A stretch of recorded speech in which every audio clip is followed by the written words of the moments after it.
오늘 우리가 읽은 이 히브리서 10장 21절에는 하나님의 집이라고 하는 말씀이 나오고 있습니다.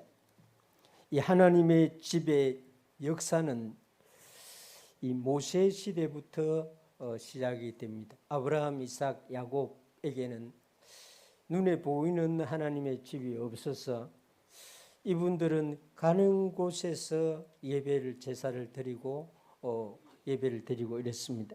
그런데 하나님께서 이 모세와 그 백성들에게 이 장막, 성막, 회막이라고 하는 것을 광야에서 만들도록 해서 그때부터 하나님의 백성들에게는 눈에 보이는 하나님의 집이 생겼습니다. 세월이 많이 지나고 다윗이 그 모세가 만든 그 장막이 기브온에 이렇게 있을 때에 너무 낡고 이것을 보고 하나님의 그 장막을 성전으로 이렇게 지어야 되겠다는 생각을 하게 되고 하나님 앞에 선지자를 통해서 물어보죠. 근데 놀랍게도 하나님은 다윗에게 허락을 하지 않습니다. 피를 많이 흘렸기 때문이다. 이런 이유로 사실 이 말이 좀 안 되는 이유로 너는 안 된다. 이렇게 하고 솔로몬에게 성전을 건축하도록 허락했습니다. 그때부터 하나님의 집은 예루살렘의 고정, 예루살렘 성전으로 고정이 되었습니다. 그런데 우리가 잘 알지 못하고 있는 것은 성막, 이 장막, 이 텐트, 회막 여기에 백성들이 못 들어갔습니다. 우리는 그 안에 들어가서 예배를 드리는 것처럼 생각할 수 있는데 그 장막은 22평 정도밖에 안 되는 아주 작은 텐트였습니다. 그 안에는 레위인들도 다 못 들어가고 제사장들도 순서를 정해가지고 들어가야 되는 아주 제한적인 그런 곳이었습니다. 그 장막의 그 전체 이런 그 규모도 400평, 우리 교회 땅이 380평인데 이 정도밖에 안 됐습니다. 그래서 그 땅 안에도 그 이스라엘 백성들 지파가 그 안에도 들어오지를 못했습니다. 그 안에서 그 400평 밖에 안 되는 그 안에서 제사를 지내면 얼마나 지내겠습니까? 소를 잡아가지고. 그래서 실제적으로 이 제사는 그 밖에서도 많이 들어졌을 것입니다. 솔로몬이 예루살렘 성전을 지었어도 마찬가지였습니다. 그 성전도 이집트의 신전이나 로마 시대, 그리스 시대 때 지은 그런 신전 규모하고는 상대가 안 됩니다. 작았습니다. 하나님의 집이 아무나 들어갈 수 있는 그런 곳이 아니었어요.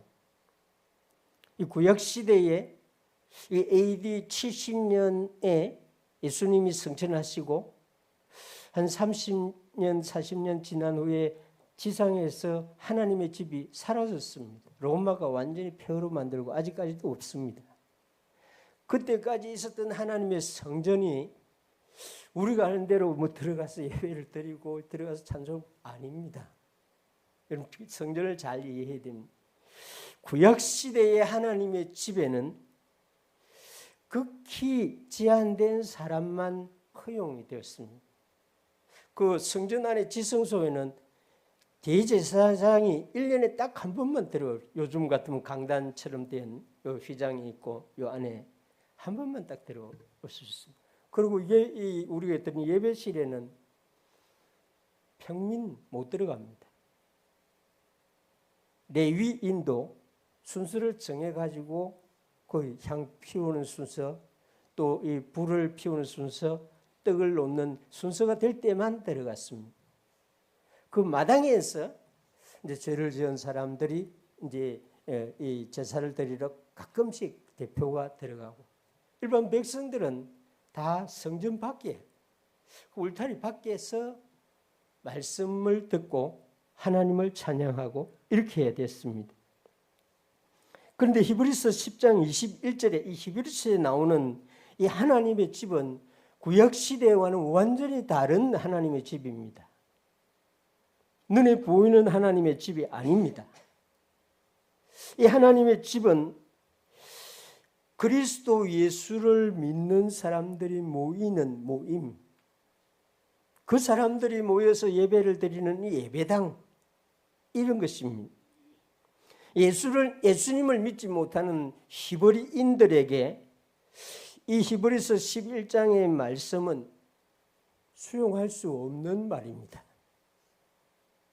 아니, 이방인이, 한국 사람이 어떻게 하나님의 전에 들어가고 하나님의 전에서 예배를 드리고, 이건 히브리인들에게는 사실 불가능한 말입니다.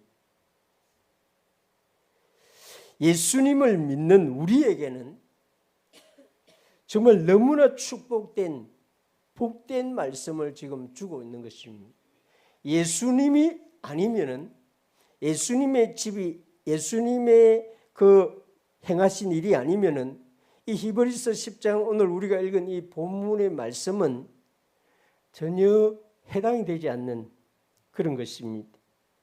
그래서 저는 이 시간에 이 하나님의 집, 장막도 아니고 예루살렘에 있다가 파괴돼서 없어진 그 성전도 아닌 이 하나님의 집이 도대체 어떤 곳인지, 이곳을 어떻게 들어갈 수 있고 이곳에 모인 사람들은 어떻게 하는가 하는 것을 설명해 놓은 이 말씀을 이 시간에 함께 나누고자 합니다. 이 히브리서 10장 21절에서 말하는 이 하나님의 집에 그리스도 예수님이 계시다, 이렇게 말합니다. 19절 20절 여러분 보시기 바랍니다. 그러므로 형제들아, 우리가 예수의 피를 힘입어 성소에 들어갈 담력을 얻었나니 그 길은 우리를 위하여 휘장 가운데로 열어놓으신 새로운 살 길이요, 휘장은 곧 그의 육체니라. 또 하나님의 집 다스리는 큰 제사장이 계시매. 이 말씀에 보면 하나님의 집에서 가장 먼저 언급되는 것이 예수님의 피라고 말합니다. 우리가 예수의 피를 힘입어, 십자가에서 흘리신 피죠. 이 피는 이스라엘 백성들이 잘 아는 그런 피입니다. 유월절에 모세가 애굽에 있는 모든 히브리 민족의 집 문 앞에다가 다 바르라고 했던 어린 양의 피입니다. 하나님의 심판이 넘어가고 죽음이 지나가는 그 피인데, 이 유대인들이 해마다 한 번씩 발랐던 그 피는 십자가의 피를 말하고 있는 것입니다. 유대인들은 그림자를 보면서 살아왔던 것이죠. 하나님의 백성들이 양의 피, 소의 피를 가져야만 그래도 성막 문 앞에까지 갈 수 있었습니다. 그리스도 예수님이 십자가에서 우리를 위하여 피를 흘리심으로 우리가 그 예수님의 피로 담대함을 얻게 되고 성소에 들어갈 수 있게 되었다, 이렇게 말하고 있습니다. 성전에 들어갈 수 있게 되었습니다. 교회에 들어올 수 있게 된 것입니다. 아무나 올 수 있는 것 같지만은 이 교회가 실제로 예수 그리스도의 십자가의 피와 관계없는 사람은 정말 오기 힘든 곳입니다. 모르는 분도, 아직 잘 모르시는 분도 있겠지만은 예수 그리스도의 십자가의 피와 관련이 없는 상태로 교회를 다닌다는 것은 실제적으로 불가능합니다. 손님으로 잠깐 올 수는 있습니다. 그러나 그 마음에, 그 영혼이 예수님의 피를 힘입어서 하나님의 집에 올 수는 없는 거죠. 그래서 우리에게 이 말씀은 너무나 중요합니다. 형제들아, 우리가 예수의 피를 힘입어 성소에 들어갈 담력을 얻었다. 두 번째 지금 언급하고 있는 것은 하나님의 집, 여기에는 예수님이, 그리스도 예수님이 새로운 살 길을 열어놓았다, 이렇게 말합니다. 성막에는 하나님이 임재하시는 지성소와 성소로 구분이 되어 있었는데 예수님이 십자가에 달려서 죽는 그 시간에 휘장이 찢어져서 없어졌습니다. 그것을 신약 성경에서 지금 특히 히브리서에서 이제 사람들이 하나님 앞에 나가는데 가림막, 그 지장이 되는 갈 수 없도록 막아놓은 모든 것이 제거되었다, 이렇게 말하는 것입니다. 예수님이 와서 내가 곧 길이요, 이렇게 말했죠. 우리 차가 달리는 그런 길을 말하는 게 아닙니다. 하나님 앞으로 오는 길을 말하는 것입니다. 예수님이 십자가에서 그 피로 우리에게 그 길을 열어주셨습니다. 이 길이 살 길이고 이 길이 생명의 길입니다. 이 길이 곧 영생의 길입니다 하는 것이 요한복음의 구구절절히 설명이 되어 있습니다. 이 하나님의 집에서 세 번째로 지금 언급하고 있는 것은 그리스도 예수님은 큰 제사장입니다 하는 것입니다. 우리는 제사장이 없는 시대에 살고 있습니다. 그러나 책을 통해서, 우리 성경을 통해서 보면 제사장은 사람의 죄 문제를 가지고 하나님 앞에 대신 나아가 주는 사람. 죄를 지은 사람이 하나님 앞에 못 나가니까 제사장이 대신 그 사람이 가지고 온 소의 피, 양의 피를 가지고 성소에 들어가서 뿌려주는 그런 역할을 하는 사람. 지금 목사는 그런 사람이 아닙니다. 목사는 그렇게 할 수가 없습니다. 이 제사장은 하나님의 백성들을 축복해 주는 사람. 목사는 이것은 할 수 있습니다. 아버지, 어머니 여러분들도 이 일을 할 수 있습니다. 우리는 만인 제사장 그 원리를 따라서 축복해 주는 이 일을 할 수가 있습니다. 예수님은 레위 지파 아론의 자손이 아니기 때문에 눈에 보이는 대제사장의 반열에는 들어갈 수 없습니다. 그런데 히브리서에서 예수님이 제사장 되시는 것은 예수님이 하나님과 우리 사이에서 제 문제를 해결해 주시고 예수님이 하나님과 우리 사이에서 축복을 선포해 주시는 것은 멜기세덱 제사장의 반차를 따른 제사장이기 때문이라고 설명하고 있습니다. 이 제사장은 영원히 죽지 아니하고 영원한 사역을 하시는 제사장. 우리 눈에는 보이지 않지만은 우리 주님이 지금 이 자리에 계십니다. 제사장이 없는 곳에 예배는 못 드립니다. 우리 지금 육신의 눈에는 보이지 않지만은 우리 주님이 이곳에 계십니다. 믿을 수 있기를 바랍니다. 하나님의 집에는, 하나님의 사람들이 모인 곳에는 큰 제사장이 계시다. 우리가 하나님의 집에 올 수 있는 이유, 하나님의 집에 이러한 그리스도 예수님이 계시기 때문인 것입니다. 그리스도 예수님이 우리가 하나님의 집에 올 수 있도록 모든 일을 다 해놓았기 때문인 것입니다. 우리가 교회에 올 수 있는 분명하고도 확실한 근거를 알려주는 말씀이 지금 19절, 20절의 말씀인 것입니다. 예수님의 십자가의 피가 우리로 하여금 하나님의 집에 올 수 있도록 해주신다. 예수님이 십자가에서 하신 그 일이 하나님과 우리 사이에 막혀 있는 길을 열어서 하나님께 나오도록 해주신다.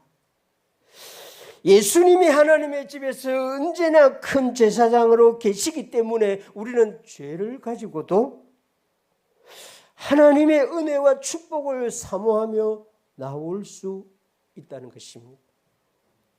구약시대에 죄를 가진 사람이 성막 안에 못 들어갑니다. 불가능합니다. 바로 하나님이 죽여버립니다. 만약에 우리가 구약시대에 살았다면 우리는 유대인이 아브라함의 혈통적 자녀가 아니기 때문에 이 자리에 앉아있으면 다 죽습니다. 근데 예수님 때문에 지금 이 자유가 주어졌습니다. 그래서 예수님 이름만 생각하면 감사해야 되는 것입니다. 이 본문에 하나님의 집에 오는 데는 우리에게 필요한 것은 무엇인가? 믿음입니다. 22절 보면은 우리가 마음의 뿌림을 받아 악한 양심으로부터 벗어나고 몸은 맑은 물로 씻음을 받았으니 참 마음과 온전한 믿음으로 하나님께 나아가자. 22절을 설명 안 하면 많지만은 이 말씀을 간단하게 이해하기 쉽게 말하면 우리가 하나님의 집에 나올 때에 우리는 그럼 뭘 가지고 와야 되는가? 11조를 갖고 와라. 감사한 걸 갖고 와라. 아닙니다. 믿음을 갖고 와야 돼. 성경에 분명하게 말합니다. 하나님의 집에 나올 때에 온전한 믿음으로 하나님께 나아가자. 예수님이 우리 마음의 문제를 해결해 주시고 우리 몸의 문제, 육체의 문제를 해결해 주시고 그래서 우리는 참 마음과 온전한 믿음으로 하나님께 나오면 되는 것입니다. 나는 교회에 드릴 것이 없어서 못 나옵니다. 우리 중에 이런 생각을 아무도 하지 마시길 바랍니다. 믿음만 있으면 됩니다. 하나님께 나오는데 하나님이 뭘 갖고 나오라 요구하지 않습니다. 오직 예수 그리스도를 믿는 믿음으로 하나님께 나오면 됩니다. 교회는 구약시대의 장막이나 성전에는 여러 가지를 갖고 와야 됐습니다. 그래서 멀리 사는 사람은 자기가 기르던 양을 끌고 가면은 며칠씩 끌고 가면 양이 그냥 상처가 나니까 돈을 가지고 가서 예루살렘에서 사가지고 이렇게 제사장에게 주었습니다. 그런데 지금은 신약 성경은 오직 하나님께 나올 때는 믿음입니다. 나는 믿음이 없는데요. 어떻게 해야 됩니까? 믿음이 없는 사람은 나는 안 믿어지는데요. 예수님이 안 믿어지는데요. 그런 분들은 교회 올 때 기도를 하세요. 하나님, 나는 믿음이 도대체 있는지 없는지 잘 모르겠습니다. 그러면은 하나님 나에게 믿음을 주세요. 하나님께 나갈 때 믿음을 가지고 오라 했는데 내게 믿음을 주세요. 이렇게 하면 됩니다. 믿음은 내 믿음은 어떻는지 사실 정확하게 잘 모를 수 있습니다. 이것도 하나님이 선물로 주시는 것이기 때문에. 그래서 나는 믿음이 없습니다. 그리스도 예수님을 믿는 믿음을 가지지 못했습니다. 이런 마음이 있는 분들은 주님 하나님 나에게 믿음을 주세요. 이러면서 나오면 되는 것입니다. 하나님은 오늘 비록 믿음이 없는 사람이라도 하나님에게는 시간이 과거와 현재와 미래가 없습니다. 그래서 내일 믿음을 받을 사람에게 오늘 나오도록 하시는 분이 하나님입니다. 미래의 믿음을 선물 받을 사람도 교회에 나올 수 있습니다. 좀 힘들겠지만은. 그래서 하나님이 주시는 믿음만 있으면은 또 믿음을 바라보면서 믿음을 가질 것을 마음에 가지면서 하나님께 나오면 되는 것입니다. 우리 교회에 오시는 여러분들, 교회 올 때 챙길 것 딱 한 가지, 믿음입니다. 주님 믿습니다. 예수님 믿습니다. 믿음으로 오늘도 예배 드리기를 원합니다. 요거 챙기면 됩니다. 근데 되게 안 챙기고 그냥 나오죠. 그래도 하나님이 인정해 줍니다. 왜냐하면 우리 안에 있는 믿음을 보시기 때문에. 그러면 하나님의 집에서 우리는 도대체 무엇을 해야 되는가? 예배드려야 되겠죠. 찬양하고 기도하고 말씀 듣고 지금 우리가 하고 있는. 그런데 히브리서에서는 특이하게 설명을 합니다. 23절 24절에 보면은 하나님의 집에서 믿음 있는 사람들이 무엇을 해야 되는가? 23절 24절을 보면은 약속하신 이는 믿으시니 우리가 믿는 도리의 소망을 움직이지 말며 굳게 잡고 서로 돌아보아 사랑과 선행을 격려하며. 우리가 교회에 와서 하나님의 집에서 어떻게 해야 하는지를 알려주는 말씀입니다. 하나님 집의 주인이신 하나님 아버지는 믿으신 분, 신실하신 분, 믿을만하신 분. 우리 제사장 되시는 예수님도 신실하신 분, 믿을 만한 분. 그렇기 때문에 우리는 믿음 있는 사람이 마땅히 가져야 할 소망을 굳게 잡고 하나님께 나오고 그 소망을 가진 채로 하나님의 집에서 서로를 돌아보고 사랑과 선행을 격려하는 일을 하라, 이렇게 말합니다.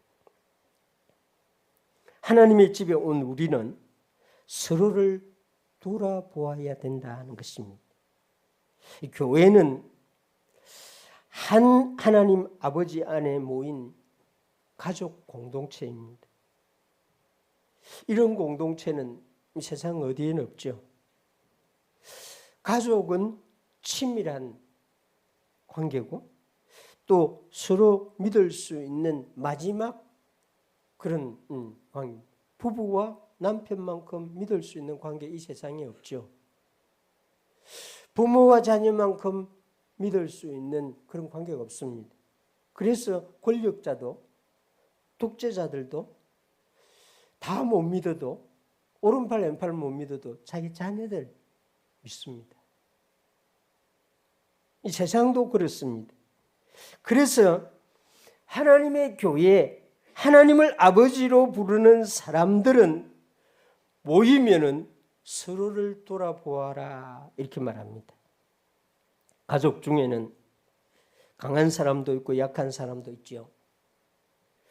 믿음이 좋은 사람도 있고 믿음이 약한 사람도 있습니다. 병든 사람도 있고 건강한 사람도 있습니다. 이 교회는 이런 다양한 가족들이 모여 있는 그런 공동체죠. 그래서 우리 교회가 구역도 있고 기관별 모임도 있고 섬김의 작은 그룹들이 있는데 이걸 목적은 서로를 돌아보기 위한 것입니다. 관심도 없고 뭐 이러면 안 됩니다.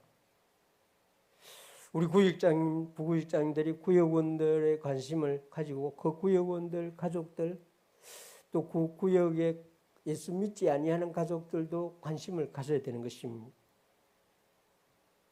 실제로 아마 저는 다 그렇다고 생각합니다. 목회자는 그 교회의 성도가 100명이라고 하면 목회자의 마음속에는 한 500명 정도 기도하는 사람이 있을 것이다. 저는 그렇게 생각합니다. 뭐 여러분 잘 목회자 안 돼 보신 분들은 이해하지 못할 수도 있습니다. 여러분 가정을 기도하면은 여러분이 저에게 제공한 여러분의 형제, 여러분의 가족 다 생각납니다. 기도하면 한 집을 기도하면은 뭐 감자 알맹이처럼 많은 사람들이 있습니다. 이 서로 돌아보아 주기 위해서 우리 작은 교회 목자가 되신 장로님들은 그래야 됩니다. 구역원만 딱 이렇게 하면 안 돼요. 그 구역원의 손자 손녀들도 생각을 해야 됩니다. 교회는 그리스도 예수님을 머리로 한 몸이기 때문에 서로를 돌아보고 손이 발을 돌아보고 눈이 발을 돌아보고 몸의 모든 기관들이 자기를 위해서 있는 것이 아니고 다른 사람을 위해서 있는 것이다 하는 것을 설명해 주고 있습니다. 이런 교회가 건강한 교회, 좋은 교회, 아름다운 교회죠. 서로 돌아볼 때에 그 방식은 격려하라고 이렇게 말합니다. 서로 돌아보아 사랑과 선행을 격려하라고 말합니다. 돌아보고 너 왜 발을 안 씻었니? 이러면 안 되고 격려하라는 것입니다. 너 왜 머리도 안 감고 교회 왔니? 이러지 말고 야, 교회 오느라고 참 힘들었지. 이렇게 격려를 해주라는 것입니다. 다른 사람을 간섭하지 말고 지적하지 말고 꾸짖지 말고 책망하지 말고 격려해 주라는 그런 말입니다. 하나님이 우리에게 성령님이 우리에게 달란트 은사를 주신 것은 나를 위해서 쓰라고 준 것이 아니고 형제 자매를 격려하는 데 사용하라고 주신 것이 믿을 수 있기를 바랍니다. 자신이 보기에 부족하다고 여기면은 그 사람을 격려해 줘야 됩니다. 자신이 보기에 좀 못한 사람처럼 보이면은 그도 역시 격려해 줘야 됩니다. 예수님의 몸에 속한 어떤 사람이라도 잘못을 보게 되면, 약함을 보게 되면 격려해서 그 사람을 일어나도록 힘을 얻도록, 이게 섬김, 교회가 말하는 섬김, 격려인 것입니다. 세상에서 받지 못하는 그런 격려를 받아야 될 곳이 이 교회입니다. 그래서 지금 히브리서에서 이걸 말하는 거죠. 하나님의 집에서는 서로를 돌아보고 어깨가 처져 있는 사람의 어깨를 좀 올려주고, 고개를 돌지 못하는 사람은 보는 사람 자기가 고개를 숙이고 형제는 고개를 좀 들도록 그렇게 해주는 곳이다, 이렇게 말합니다. 우리 교회가 이런 교회가 되길 바랍니다. 이 교회에서 정말 격려를 받지 못하면 정말 이 교회에는 교회답지 못한 그런 교회가 됩니다. 담임 목사님 성격도 그렇지만 여러분들에게 야단치거나 이렇게 왜 교회 안 오냐고, 예수님을 그런 식으로 믿어도 되냐, 태생적으로 저 그런 이야기를 못 합니다. 근데 성경에 보면 그렇게 하지 말아야 했습니다.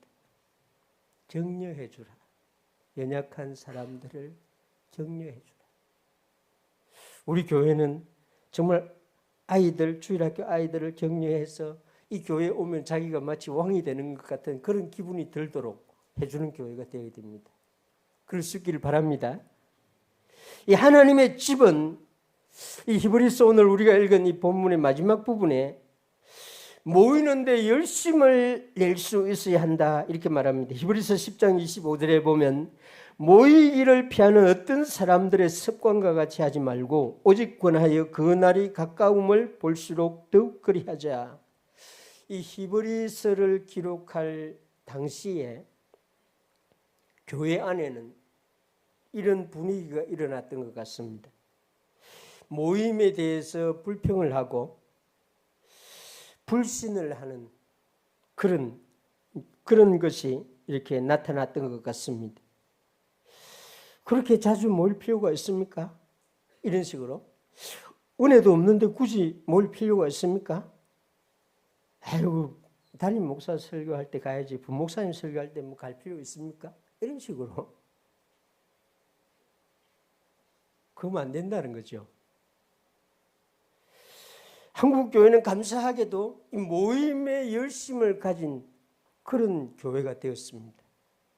이 초대 교회 이후로 저 기독교 역사 책들을 이렇게 읽어보면 초대 교회는 매일 모였습니다. 100년에서 300년 사이는 거의 새벽 2시에 모였어요. 매일. 그리고 주일 새벽에는 아주 숲속에 온 도시 교회가 한꺼번에 다 모였습니다. 그런데 청교도 시대에도 이런 일이 일어났습니다. 영국의 청교도 목회자들이 목회하는 박해가 아주 심했죠. 그런데 모이는데 굉장히 열심히 했습니다. 제가 러시아에 가서 처음에 선교 시작할 때에 러시아 지하 교회들의 모임을 보고 감동을 받았습니다. 경찰들이 잡으러 오니까 매주 다른 데서 모였습니다. 어떻게 그렇게 연락망이, 지금처럼 우리 스마트폰도 없는 시대인데 연락망이 잘 채워졌던지 오늘 저기 모이고 내일 저기 모이고 이런 식으로 박해가 심한 곳에 모임이 더 뜨겁다는, 아마 북한 지하교회도 그렇게 모이고 있지 않을까 생각됩니다. 이 히브리서의 말씀은 모이기를 피하는 사람들의 말을 듣지 말고 갈수록 모이는데 더욱더 힘을 쓰라, 이렇게 말합니다. 일주일에 한 번씩 교회 와도 이상은 별로 감동, 이렇게 마음에 이런 불편함이 없는 분들이 여러분들 우리 중에는 많이 있을지 모르겠습니다. 저는 목사가 되고 난 뒤에, 목회의 사명을 받고 난 뒤에 일주일에 한 번 예배 드리는 때가 몇 년 있었습니다. 선교지로 나가가지고 예배당이 없으니까.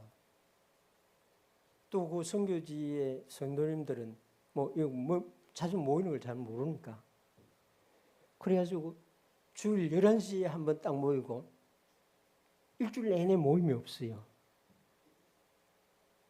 좋을 것 같죠? 그 너무 힘들었습니다. 저 신앙생활 하면서 그렇게 힘든 때가 정말 없었습니다. 그래서 이거 어떻게 하면 모임을 더 가질까 하는 것을 그때부터 생각해서 한 사람이 오든 두 사람이 오든 새벽기도 시작하고 또 우리 집에 사택에 막 불러 모아가지고 학생들 청년들을 불러 모아가지고 수요일도 토요일도 집에서 예배 드리고 이랬습니다. 하나님께서 예배당을 그러니까 줍디다.